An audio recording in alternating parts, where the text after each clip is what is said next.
di zaman online.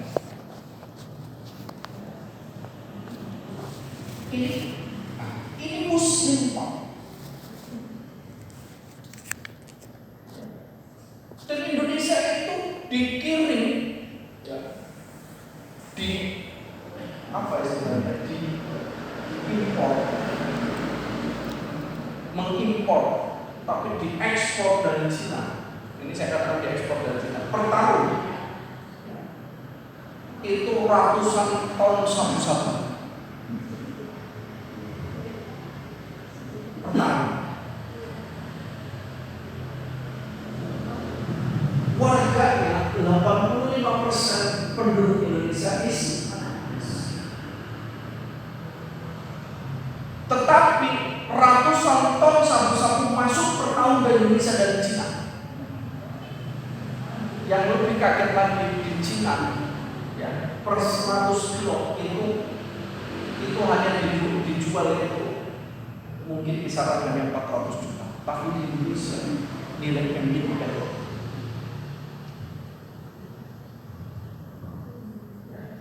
bahkan dikatakan oleh salah seorang ustadz itu, dikatakan yang membacking, yang menjadi bandar-bandar asli sabu-sabu di Indonesia itu adalah para nasional yang mereka setiap hari teriak tentang narkoba, hati-hati narkoba. Mereka mau tetapi mereka miris. Ini kita ini Muslim, tetapi keterikatan kita dengan aturan Allah itu kita pengakuannya Islam, tetapi kita ini bebas seperti orang kafir, dia tidak bisa. Kalau kita mau bebas, silahkan jangan jadi seorang Muslim. Kalau kita Muslim itu wajib terikat dengan aturan Allah Subhanahu wa Ta'ala. Kenapa? Karena nanti ketika di akhirat orang-orang kafir yang hidupnya di dunia bebas-bebasnya akan Allah masukkan ke dalam neraka jahanam yang mereka ini tidak ada batas waktunya, kekal selamanya. Di sana orang-orang kafir melebihi sakitnya penjara dunia bagi umat Islam. Jadi kalau dibandingkan penjara dunia bagi umat Islam, kalau kata Imam Ali tadi dikatakan kita hidup dengan Islam itu, seorang Muslim itu di dunia itu seperti di penjara. Bagi orang kafir itu bebas di dunia ini, tetapi di akhirat orang kafir itu ya, itu kondisinya lebih parah dibandingkan orang yang hidup di penjara. Ya, kalau di penjara kan itu disiksa mungkin ada, tetapi kalau di neraka itu disiksa dengan siksaan yang paling kejam. Kalau mau bertanya siapa makhluk di muka bumi ini yang paling kejam, dia adalah malaikat penjaga.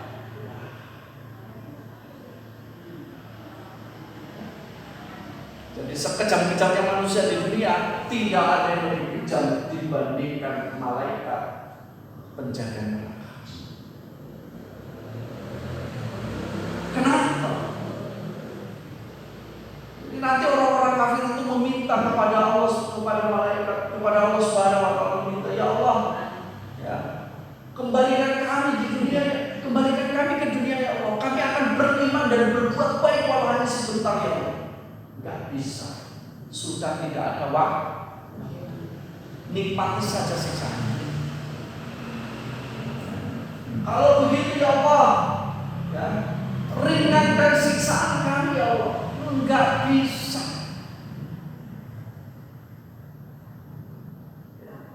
Enggak bisa jadi.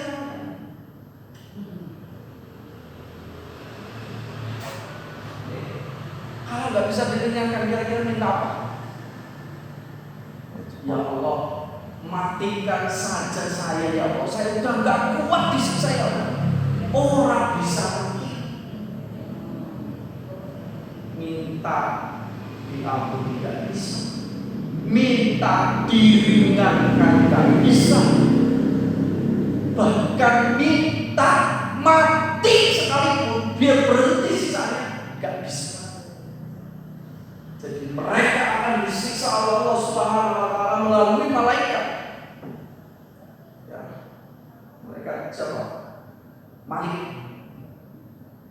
penjaga neraka. Itu dengan siksaan yang amat sangat sadis. Allah sendiri yang mengatakan inna adzabil lasyadid. Sesungguhnya siksa Allah itu amat sangat pedih.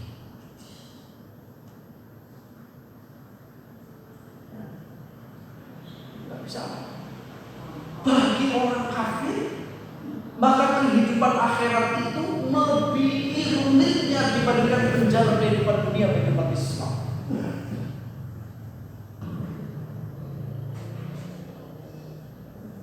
Kalau kita hari ini itu masih bisa minta ampun sama Allah kalau maksiat, kalau kita melakukan pelanggaran. Tapi di akhirat nanti tidak bisa. Coba kita bandingkan. Ketika umat Islam di dunia dipenjara orang kafir bebas, maka di akhirat orang kafir disiksa karena kebebasan mereka di dunia. Dan orang Islam yang mereka itu seperti dipenjara di dunia, maka akan dimasukkan ke dalam surganya Allah Subhanahu wa Ta'ala. Dan di dalam surganya Allah, kita semuanya diberi kebebasan sebebas-bebasnya Allah Subhanahu wa Ta'ala. Tidak ada lagi sholat, tidak ada lagi puasa, tidak ada lagi zakat, tidak ada lagi seluruh bentuk kewajiban dihapus.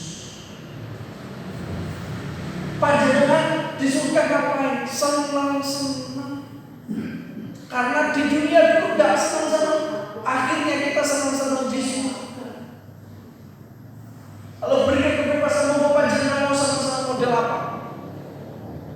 Pengen ke pantai ya Allah, langsung ada di depan kita. Saya pengen makan buah yang paling enak ya Allah, Allah kasih langsung. Saya pengen makan daging rusak, Allah kasih. Daging babi ya Allah kasih. Arak yang paling memabukkan Allah kasih. Di akhirat, di sana sudah tidak ada lagi hal-hal.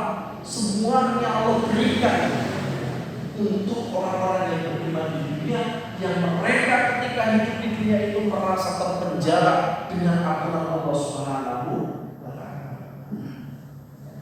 Maka kalau hari ini kita itu merasa hidup dengan Islam, merasa hidup dengan syariat itu seperti di dalam penjara, apa karena ini tidak boleh, ini tidak boleh, ini haram, itu haram, ini dan sebagainya, bersyukurlah kita. Nah, kenapa? Karena larangan-larangan itu, ketidakbolehan itu akan menyelamatkan kita, kehidupan kita di akhir. Bapak Ibu, inilah pentingnya kita semuanya untuk mengikuti apa yang dicontohkan oleh Allah Subhanahu wa Ta'ala, untuk mengikuti apa yang diminta oleh Allah Subhanahu wa Ta'ala. Jika itu adalah perkara yang dilarang kita tinggalkan, jika itu perkara yang diperintahkan, mari kita laksanakan. Seberat apapun. Kenapa? Karena kehidupan dunia ini sesungguhnya, kalau kita mau jujur, kalau kita mau sabar, kalau kita mau terikat dengan syariat, pastilah kita mampu untuk melakukannya. Jadi orang yang melakukan pelanggaran terhadap syariat itu adalah orang yang tidak sabar, orang yang tergesa-gesa, orang yang merasa dirinya tidak mampu untuk melakukan sesuatu, sehingga dia mengambil keputusan jalan yang buruk di dalam hidup. Ini harus kita renungkan. Kenapa? Karena banyak di antara kita yang merasa mengikatkan diri kepada syariat, kepada aturan Allah itu perkara yang susah dan tidak. Kenapa? Karena aturan Allah Subhanahu wa Ta'ala itu dibuat untuk manusia, bukan untuk yang lain. Maka karena kita ini adalah manusia, pastilah kita akan mampu untuk melaksanakan aturan itu secara komitmen, secara konsekuen, secara istiqomah. Sebagaimana kita berdoa kepada Allah, ihdinas shiratal mustaqim. Ya Allah, tunjukilah kami jalan yang lurus. Jalan yang lurus itu adalah Islam. Islam itu adalah syariah. Syariah itu adalah aturan.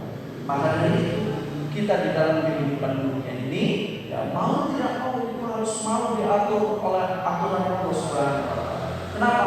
Karena kita sendiri yang sudah memilih untuk menjadi seorang muslim. Ini konsekuensi. Pilihan kita ada konsekuensi. Kita milih menikah dengan si A, ada konsekuensinya. Kita milih mengambil pekerjaan A, ada konsekuensinya. Setiap pilihan kita ada konsekuensi yang harus kita jalani. Termasuk memilih Islam ada konsekuensinya yang harus kita jalankan. Jangan sampai kita itu umat Islam tetapi ogah dengan syariat. Jangan sampai kita itu umat Islam malah memusuhi syariat. Kenapa? Karena syariat itu akan membawa rahmat.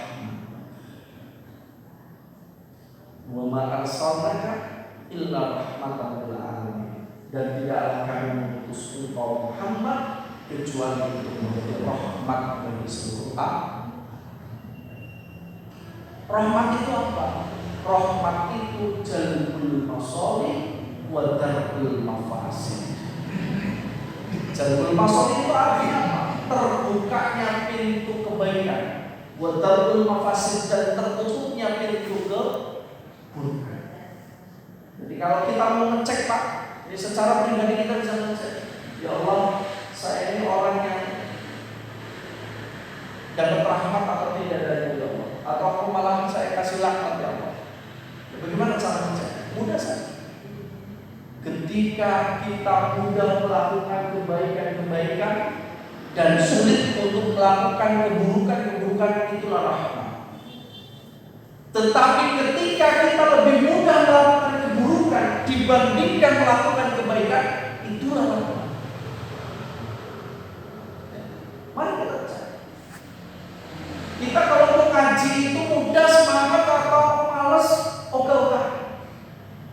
Kita kalau mau berdakwah, kalau kita mau sholat, mau jamaah, kita mau melakukan kebaikan itu mudah, susah atau mudah atau ogah. Kalau kita mau maksiat itu mudah atau sulit? Ini bisa kita cek. Ada orang yang kemudian bercerita sama Ustaz, saya kok kalau mau melakukan maksiat gampang banget.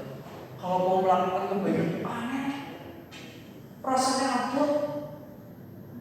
Ini ciri apa? Ini ciri rahmat dari Allah Subhanahu. Tapi kalau orang itu mudah melakukan kebaikan dan sulit melakukan keburukan, yang ada di pikirannya itu kebaikan, fastabiqul khairat, berlomba-lomba dalam kebaikan. Wasari'u ila magfiratin min rabbikum, dia berlomba-lomba bersegera menuju ampunan Allah. Maka kalau itu yang dia lakukan, itulah kebaikan ya, yang dibukakan oleh Allah Subhanahu wa Ta'ala. Itu adalah alamat ciri dan rahmat Allah Subhanahu wa Ta'ala bagi kita. Ya. Maka ini kalau kita tempelkan ke dalam satu negeri, jika negeri itu lebih mudah melakukan keburukan dibandingkan kebaikan, ini tanda laknat. Jika negeri ini mudah melakukan kebaikan dan sulit untuk melakukan keburukan, ini tanda rahmat. Ya. Coba kita hari ini melakukan kebaikan, kalau keburukan itu mudah mana prosesnya? Ya. Mengadakan pengajian sama mengadakan dangdutan sama-sama orang terkenal. Ya. Yang diundang ngaji Ustaz Abdul Somad, yang diundang dangdutan ya, itu dalam Islam. Kira-kira izinnya mudah mana itu? Mudah dangdut. Kalau mudah dangdut pengajian dipersulit, itulah tanda laknat Allah Subhanahu wa Ta'ala atas sebuah kepemimpinan. Ini harus sadar.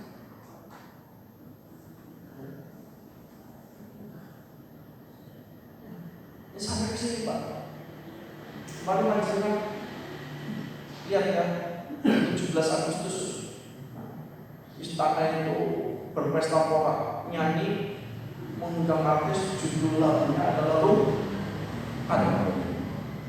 Ada nggak? Rukan itu. Rukan itu apa? Kalau bahasa Sunda, rukan itu pohon tumbang sampai ke akar-akarnya, alias bungkang.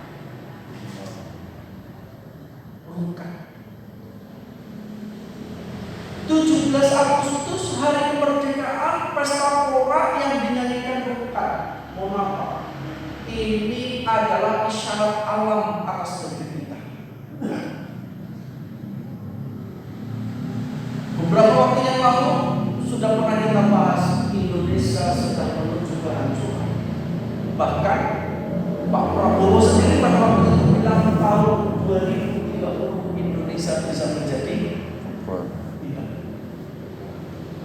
Kita hari ini pemimpin kita pesta di hari kemerdekaan yang menyatukan ini adalah isyarat Allah. Ya. Ini bukan hutang Indonesia itu sekarang sudah 6.700 triliun. Itu di luar BUMN. Kalau plus dengan BUMN, Pak, mohon maaf, saya katakan 20.000 triliun. Kalau 6.700 triliun saja hutang Indonesia, maka masing-masing kepala kita, masing-masing dari kita, anak kita yang bayi yang baru lahir itu, ya, terhitung tercatat mereka memiliki hutang 28,8 juta.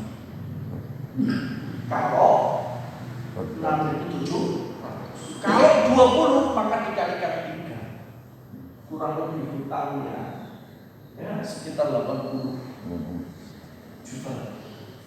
Itu hutang terparah pada Indonesia. Kalau suruh iuran bayar hutang, kira-kira kita sanggup nggak? Nggak bisa. Pak, saya anaknya 5, istri saya 1. Dengan saya 7. Kalau suruh bayar 80 juta, 7 kali 80 juta berapa itu? 540, 60 atau 40 juta. Uang dari mana? Yang anaknya 9 gimana?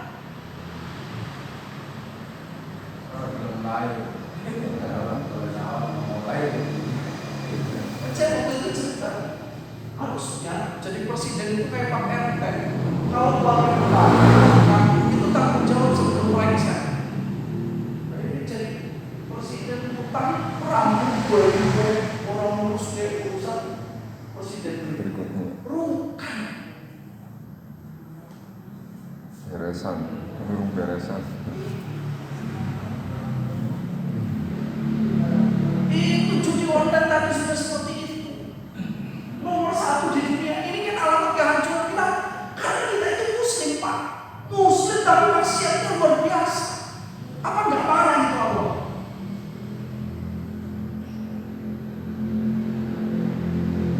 Nggak marah. Tapi kita ini umat Islam, kalau didorong, ayo kita terikat dengan syariat, ayo kita terapkan syariat. Nggak mau. Ini sama saja menutup rahmatnya Allah dari muka bumi Indonesia.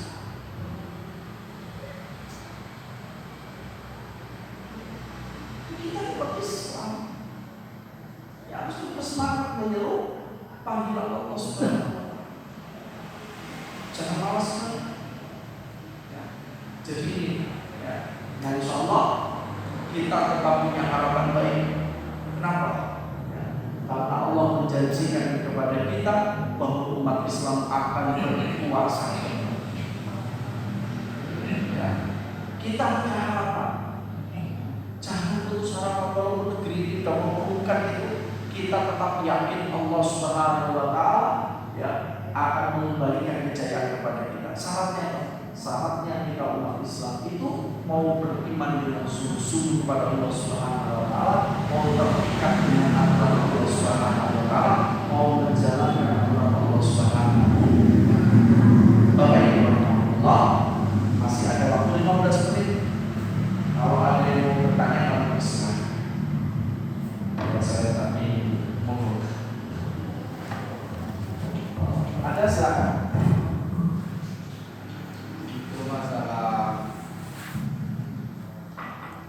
Kewajiban menjalankan syariat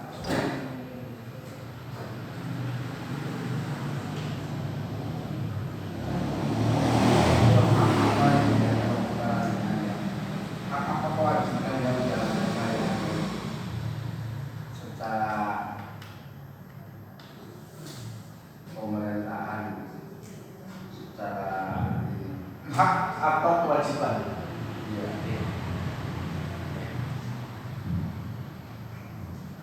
Ada pertanyaan menjalankan syariat itu merupakan hak atau kewajiban? Baik bagi individu, kelompok maupun negara, semuanya adalah kewajiban. Kenapa?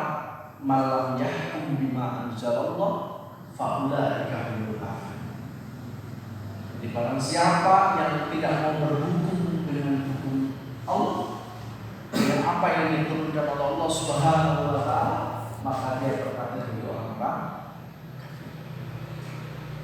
Fahkum bainahum, maka berhukumlah kalian semua bainahum, di antara kalian semuanya, ya. Dengan apa?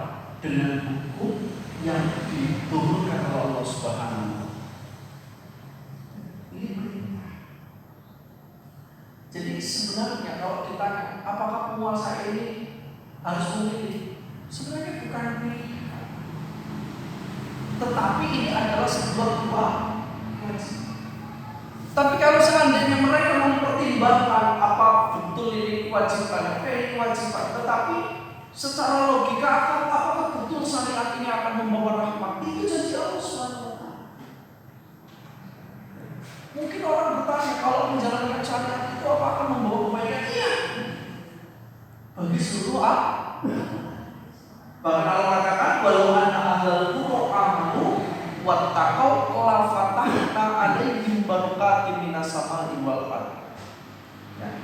Dan jikalau suatu penduduk negeri ini beriman dan bertakwa, ya, la fatahna, maka sungguh Allah Subhanahu wa taala, yakni kami Allah Subhanahu wa taala akan membukakan. Fatah itu, la fatah itu akan membukakan. Membukakan apa? Barakatin minas samai wal ardh, keberkahan dari langit dan bumi. Ya. Berkah itu adalah ziyadatul khair, bertambah-tambah kebaikan, bertambah-tambah kebaikan. Jadi yang ada, ya, negeri itu akan baik semua. Keamanannya bagus, ekonominya bagus, masyarakatnya tentram, damai, ya, orangnya kaya, masjidnya makmur, ya, di mana-mana kebaikan yang muncul, kotanya bersih, orangnya giat bekerja, jujur, amanah, tidak ada maksiat. Inilah yang dinamakan dengan keberkahan dari langit dan bumi. Tapi kalau seandainya penduduk itu tidak mau beriman dan bertakwa kepada Allah Subhanahu wa taala, ya, maka Allah akan memberikan peringatan kepada kita. Berupa apa?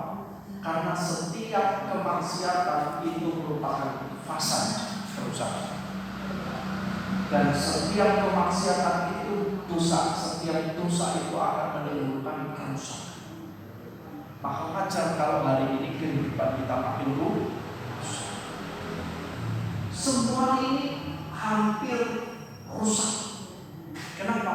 Karena semua ini kita diikuti oleh kemaksiatan kepada Allah Subhanahu. Harus kita kembali cepat-cepat. Jangan sampai kita terlena dengan keburukan, ya, yang sudah dilakukan. Ya. Bapak Ibu rahimahullah,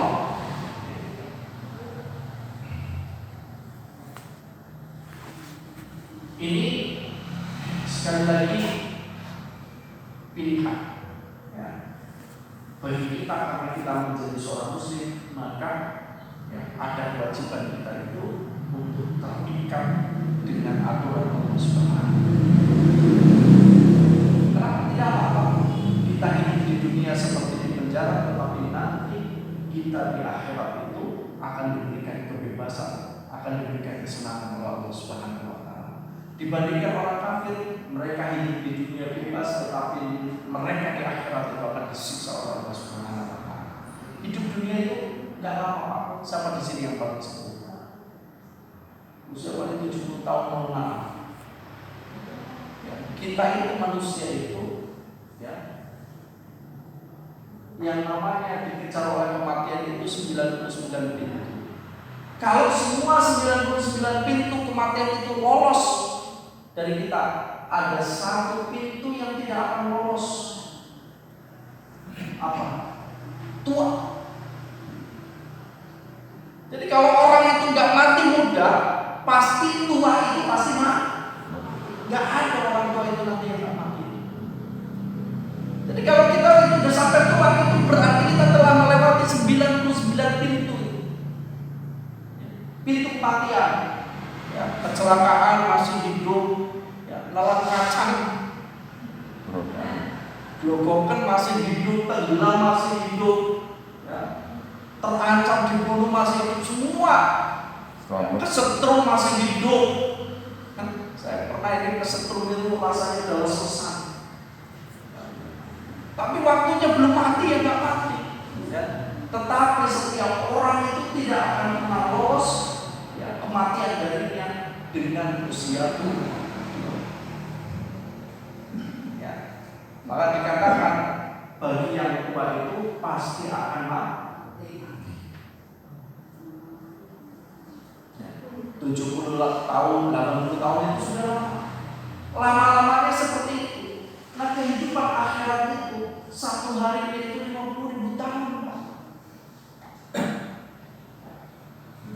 Jadi kalau kita masuk neraka satu hari itu lamanya 50.000 tahun kehidupan dunia. Jangan bayangkan satu hari lama sebentar. Kalau dunia sebentar hanya 24 jam. Tetapi akhirat 50.000 tahun kehidupan dunia. Usia kita 70 tahun gak ada apa-apa. Ya. Bahkan ketika sahabat itu bertanya, ya Rasulullah, tunjukkan kami sisa yang paling ringan dari neraka ya Allah. Tunjukkan kami ya Rasul. Apa?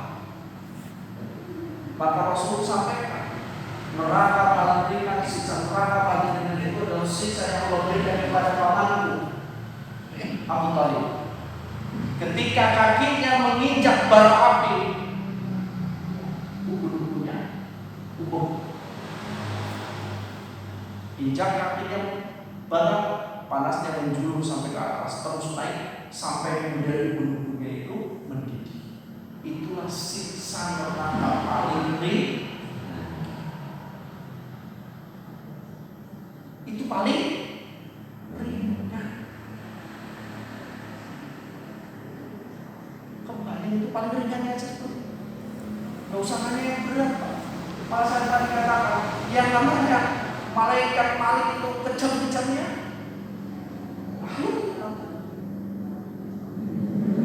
Kenapa? Karena dia hanya menjalankan perintah Allah. Kau nyiksa. Dia tidak diprogram untuk memaafkan, enggak ada. Dia diprogram untuk kasihan. Aduh kasihan ini, Mas. Ini saudara saya. Kasihan ini orangnya kayaknya ngenes. Enggak ada. Siksa tanpa. Ya, inilah tugasnya. Ya. Ditugaskan oleh Allah Subhanahu wa taala kepada malaikat menjaganya. Bapak Ibu rahimahullah, ya. Mari sekali lagi kita memohon kepada Allah Subhanahu wa taala agar dimudahkan untuk teringat dengan syariatnya dan semoga kita dijauhkan dari apa? Dari siksa neraka. Ya. Mari kita semuanya memohon kepada Allah agar kita senantiasa diingatkan untuk mendekatkan diri kepada Allah Subhanahu wa taala. Sekian, kurang lebihnya mohon maaf.